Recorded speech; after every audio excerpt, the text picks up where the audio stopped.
All right, good morning. Thank you all for your attention today. I just want to start by asking, is there anybody in here that knows of anybody that has overdosed, passed away from an overdose? Okay. Well, I work in the recovery field. As you know, I've shared in this class that I am in recovery. I have 3 years of sobriety. And part of my job that I work at was to become certified and take some training in administering Narcan. So that's what my speech is going to be about today. I looked up some of the statistics. There wasn't much on the Native American country that I was expecting to find, but I did find that there was 142 deaths reported in North Dakota last year. That's just deaths. I believe the number was 6 or 7 times that of overdoses reported. So there was all 142 deaths. And that's from opioids alone, that's about 70% of those reported deaths were from opioids. Main one being fentanyl, as we may or may not have heard. The main medication we use for opioid overdose is called naloxone. The most popular brand being Narcan. Naloxone is a medication mainly used through a nasal spray, and we also have can also be done intravenously as well as through pill. But the most common way to use it is the nasal spray form. And how it works is that the person that is overdosing, will administer the Narcan, and Narcan goes right to the receptors in the brain that the opioids are affecting, and it reverses the effect of the drugs that they have ingested or taken. And ideally, they will come out of it. But we'll get to the process of how to administer it and what to do in that situation. All right, so I picked this bad boy up this morning. I'm gonna call him Clarence. I was thinking about a name for him walking up here. I think I always think of old man names. Anyway, so here we go. So step number 1 is to assess the situation, right? If you see a person that you've got to check for signs of a possible overdose, which can be they're not responsive, they're not breathing, and if they are, their breathing is very faint, they're having trouble breathing, they're not responding to you. So say for instance that Clarence here is on the ground, you roll up and assess the situation, you Clarence, can you hear me? And you check for breathing, right? And if you suspect that it's an overdose, what you do is primarily you have your Narcan on you.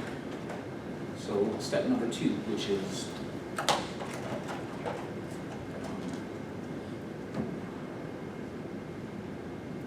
step number 2 is positioning, which is you want to lay the person flat on their back, right? If you're going to administer Narcan, lay the person flat on their back.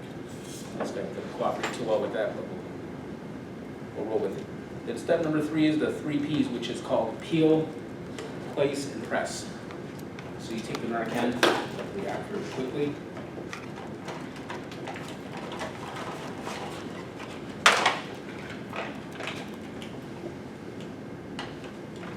So take out so now to position it correctly, you got to put your 2 fingers there in your thumb right there. And you go up on Clarence, and you tilt his head back. Get inside of the nostril, get as close to his nose as you possibly can with your fingers, and then you press.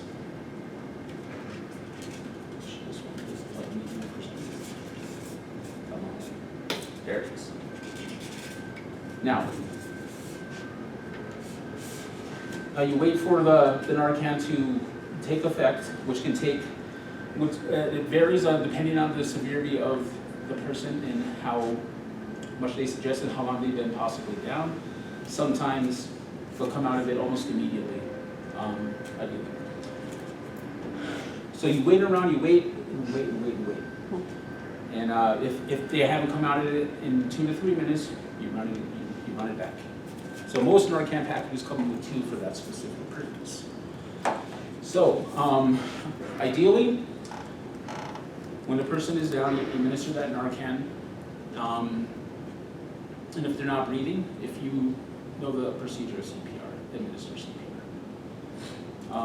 One very important key that I forgot to mention was that when you're assessing a situation, if they're, the first thing that you should do is check if they're breathing, check what their status is, and immediately call 911 on the spot. Because although naloxone it's only a temporary, the effects of Narcan are only temporary. So when you call 911, you let them know the situation. Right, when you administer the Narcan, and you do CPR if that is necessary, and then you wait until medical attention arrives. So you run it back if necessary, hit them again, do CPR, and then wait with your person until emergency services arrive. Now, the next step is repeat and wait, which is what I just went over. And then conclusion. Summarize. The process is, to me, was scary. You know, I was going through the training. We had these mannequins to use, and even just going through the training was a scary situation. And it is a very scary but very real situation to be in. You know, we have people dying. People are dying from this.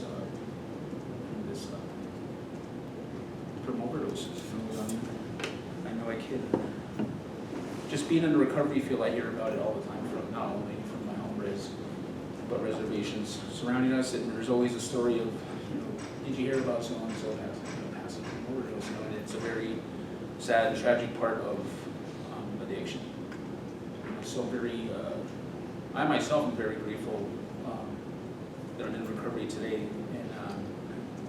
I think this is a very necessary part of not only the field that I'm in, but just that everyone, because of the situation of addiction where it's at right now, that everyone just has a basic knowledge of it. There's plenty of YouTube videos out on how to administer Narcan. You can find this at most pharmacies. We have actually a pretty big stockpile. That's just because, like I said, I work in the recovery field. I personally haven't had to administer it yet.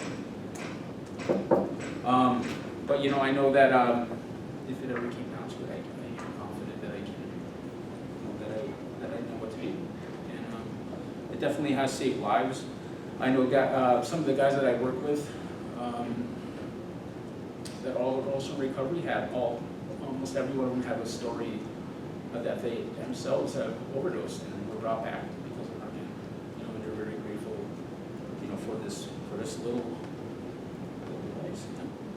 So just have that basic knowledge, do a little research, take in a train if you can. The train I went to wasn't even half an hour. And they supply you with a little supply of this. So we're just doing our part to help save some lives, because it's a very, very real and dangerous situation out there. And I think that's all I got. Thank you.